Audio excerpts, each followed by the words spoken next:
Alright, day 97. Only 3 more days until day 100. Alright, let's go. Okay, let's begin.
$69.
Okay.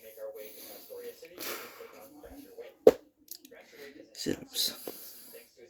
Does 40 damage. Okay. I hit grass knot for a 97 chunk of sit-ups. damage as Gyarados goes for a brine. This leaves Monkey with 3 HP. So obviously I was at a risk to a crit here, but there was nothing that I could really do about that. But now that I'm at low health, Blaze is active, and thanks to the +2 attack from Swords Dance, Flame Wheel takes out the Gyarados. Next up is Quagsire, but the chunky boy goes down to a single grass knot. And then third is Floatzel, but we have another Weapon Berry prepared for that, so a natural gift takes it out in one shot, winning us the 4th gym badge. With that massive obstacle out of the way, we get a little bit of a break in terms of difficulty. First off, our level cap jumps all the way up to level 36, so Monkey is able to evolve into an Infernape, which, by the way, is a really dumb name. Infernape is clearly not a name. It's a monkey. It has a tail. Anyways, after that, it's time to take on Fantina, but compared to Crash or Wake, she should be a total breeze. Her Drifloon poses a slight problem because it likes to use Minimize, and its ability Aftermath does a sizable chunk of damage if I kill it with a move that makes contact. But Monkey should have enough power to be able to take care of it without too much trouble. So I start with a sword stance as Drifblim goes for a minimize. I then go for a second sword stance as Drifblim just uses Astonish, another example of the DP AI being absolute garbage. Next I go for a Flame Wheel, which misses, and then Drifblim hits an Ominous Wind, and the 10% Omni Boost activates, giving it +1 to all of its stats. That's really bad. Not the end of the run, but now I do need to play carefully and get lucky. So the first thing I have to do is hit a Flame Wheel. So I go for a Flame Wheel. Okay, now it's over. Drifblim hits a Gust, bringing Monkey into Blaze range. But thanks to the Omni Boost, a Flamethrower, even in Blaze, won't kill, and if I kill with Flame Wheel, Drifblim's Aftermath will kill me in return. My one play is to get a critical hit with Flamethrower. I managed to hit the Flamethrower, but it doesn't crit, so Monkey goes down. Cow is able to come out and take out the Drifblim, but even if he can somehow beat the rest of Fantina's team, which he doesn't, this run is dead without Monkey. That was terrible, terrible luck. I had a zoom lens to up my accuracy, but even then I managed to miss 2 attacks, and the Drifblim got that +1 off the use. Really unideal, but I know I can play that by saying Byron. This should be super easy, because Byron has steel types. However, because we had to get rid of close combat for the fight with Fantina, we don't actually have it here, since Infernape doesn't actually learn close combat until level 41. This isn't a problem against the Bronze Orb, since it goes down to a Flamethrower, but it does mean that we need to rely on hidden power fighting for the Bastiodon, which isn't enough for a one-shot. But Bastiodon just retaliates with an Ancient Power, which even if it got the Omni Boost and it crit, it wouldn't matter. Last is Celix, and it goes down to a Flamethrower too, getting us an easy 6th Gym Badge. With our new level cap at 42, Cow is finally now able to evolve into his beautiful final form, a Rapidash. With that, we have our final Elite Four team. But can we even get there? There's a bunch of Team Galactic stuff that we have to do here now, but we can skip it since it's all really easy. We eventually get to Snowpoint City, where it's time to take on Candace and her Ice types. Naturally, this is pretty easy, with Flamethrowers just ripping through her first 3 Pokemon. Medicham is 4th, and actually holds on from a Flamethrower, and retaliates with a Force Palm that actually would have killed me if it crit. So, that was pretty reckless, and I should have been planning around that. I lucked out. There's a lot of ways that I definitely could have played that battle safer, but I didn't really think too hard about it because I was so preoccupied by what comes next, which is easily the biggest challenge of the run so far. But before we break that down, I want to talk briefly about IVs, or individual values. In my previous videos, I've talked a bit about EVs, or effort values, which are points to stats that your Pokemon gain from defeating other Pokemon. So essentially, you have complete control over the EVs of your Pokemon. IVs, on the other hand, are individual values assigned to your Pokemon. Each Pokemon has an IV for each of the 6 stats, and each IV can range from 0 to 31. Pokemon with 31 IVs will have better stats than Pokemon with 0 IVs, assuming all else between the Pokemon is equal.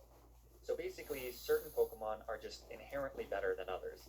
When you catch a Pokemon, its IVs are generated at random, for the most part, and these IVs cannot be changed, at least not in Generation 4. So when I received Monkey, his IVs at the start stay the same throughout the rest of the playthrough. And these IVs, in addition to his nature and his EVs of course, determine the stats that he'll have at any given level, which in turn determines how much damage he does to other Pokemon and how much damage he receives from other attacks. So what are Monkey's IVs? Well, in-game it's pretty much impossible to tell what your Pokemon's IVs are.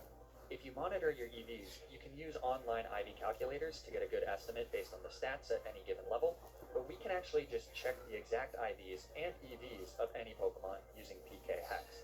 The results? Not great.